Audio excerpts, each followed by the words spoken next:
Prejudice against the Christian faith is growing in our nation and in the West as a whole. And this can make engaging conversations difficult. I think the situation is made particularly difficult by the growing dishonesty of so much of the public conversation too. We live in a soundbite age, and a comment unwisely made today can be quoted out of context tomorrow. And this isn't rare. If a person then continues to disagree with a stated view that we're all supposed to have, they might then be accused of intolerance, which achieves nothing more than stopping an intelligent conversation. And a person's reputation can be affected by a misused quotable quote too, because this person is now a racist or sexist, prejudiced or biased, even though none of those things might be true.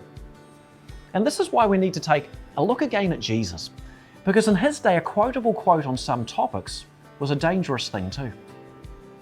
When teaching in the temple courts one day, the religious leaders came and said to him, "By what authority are you doing these things? And who gave you this authority?"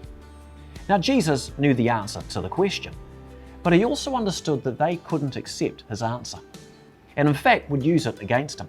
So he avoided the quotable quote and replied a question with a question. "I'll ask you a question too," he said. "If you answer my question, I'll answer yours. Tell me, John's baptism, where did it come from, heaven or human origin?" And they realized his question was pretty clever, because if they said from heaven, he'd ask why they didn't believe John the Baptist. While if they said from human origin, they were afraid of the people who believed John was a prophet. So they said, "We don't know." To which Jesus said, "Well, I won't answer your question then." And he ended the conversation there. Now consider, what's the point of the story being recorded in the scriptures? It has to be because it shows us the wisdom Jesus had refusing to give quotable quotes in a hostile situation.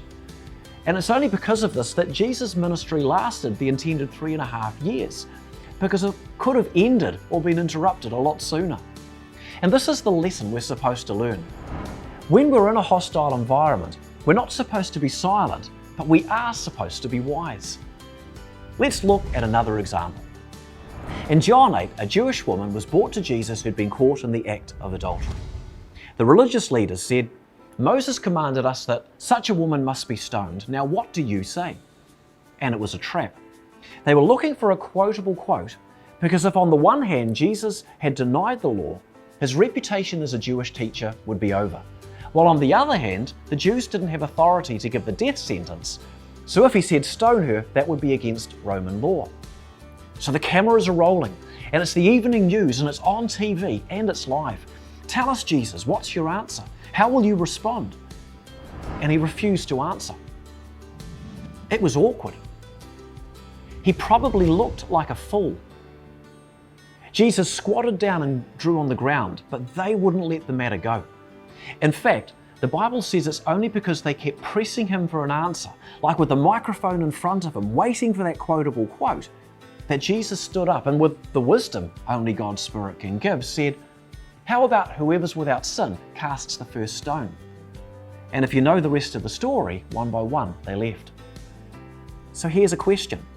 Do you think we could say Jesus was always open and honest? The answer has to be no. Jesus was always honest, but open? Well, that depended on who he was talking with. Jesus engaged with the interested, but he only intrigued the disinterested. And if someone didn't have capacity to understand something he might say or had a hostile motive, he understood it was sometimes best to say nothing or to deflect their question. And this is the very reason he instructed us to be as wise as serpents, yet as harmless as doves. You see, it is possible to engage people around us in conversation and about all sorts of things. And it's important that we do this too, because all it takes for evil to prosper is for good people to stay silent. But if we don't learn how to deflect people with unhelpful motives, well, we might become intimidated by our society into silence. So let's learn from Jesus' example, because it is possible to make a positive difference, and even inside a hostile environment.